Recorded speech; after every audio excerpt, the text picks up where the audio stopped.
Assalamualaikum warahmatullahi wabarakatuh. Halo semuanya, perkenalkan nama saya Melita Iwandari, mahasiswa Prodi Ilmu Politik UIN Sunan Ampel semester 4. Guna untuk memenuhi tugas UAS mata kuliah Pemikiran Politik Indonesia, di sini saya akan mereview buku karya Sultan Syahrir yang berjudul Perjuangan Kita. Maka dari itu, langsung saja yang pertama, buku Perjuangan Kita karya Sultan Syahrir yang pertama kali diterbitkan pada 10 November 1945 adalah risalah politik yang sangat penting dalam sejarah perjuangan Indonesia. Buku ini merupakan analisis mendalam terhadap situasi Indonesia pasca proklamasi sekaligus kritik terhadap kelemahan perjuangan kemerdekaan dan tawaran program perjuangan yang rasional dan idealis dari sudut pandang sosial demokratis. Tujuan utama ditulisnya buku ini ialah karena Syahrir ingin memberikan arah perjuangan yang lebih rasional, berlandaskan nilai-nilai demokrasi, keadilan sosial, dan kemanusiaan, sekaligus membersihkan perjuangan dan pengaruh fasisme Jepang dan semangat nasionalisme yang sempit. Di dalam buku dijelaskan dalam situasi pasca proklamasi, euforia kemerdekaan belum diimbangi kesiapan pemerintahan dan rakyat. Hal ini menyebabkan banyak sekali rakyat kecewa karena kemerdekaan belum membawa perbaikan hidup nyata. Pengaruh propaganda Jepang pun masih sangat kuat pada saat itu, yang akhirnya meninggalkan kekacauan sosial dan mentalitas fasis dalam kalangan pemuda. Kritik terhadap pemerintah awal RI akhirnya membludak.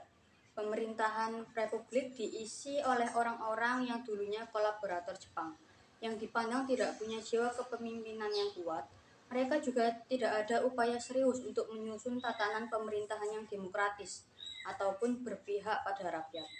Nasionalisme adalah penting, tapi jika tidak dibarengi demokrasi dan keadilan sosial, nasionalisme bisa berubah menjadi fasisme.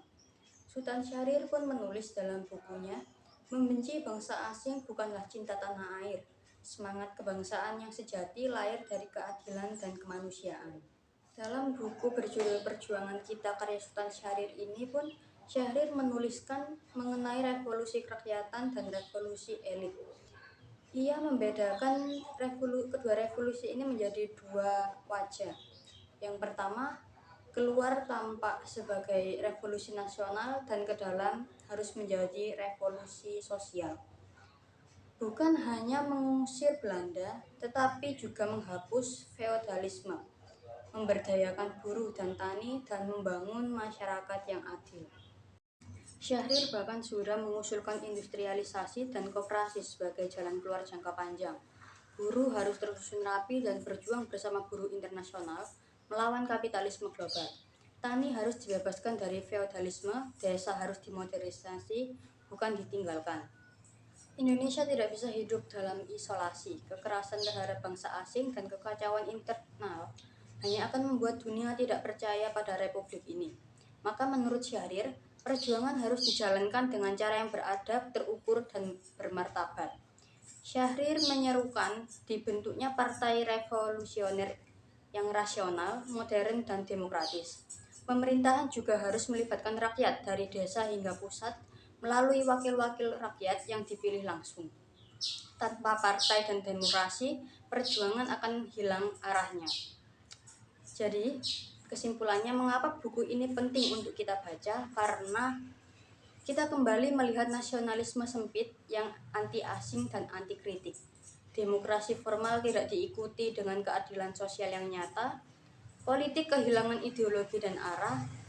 Bahkan di buku karya Sultan Syahrir yang berjudul Perjuangan Kita ini mengajak kita untuk berpikir jernih dalam perjuangan, agar bangsa ini tidak terjebak dalam simbol kosong, tapi benar-benar merdeka secara sosial, ekonomi, dan politik.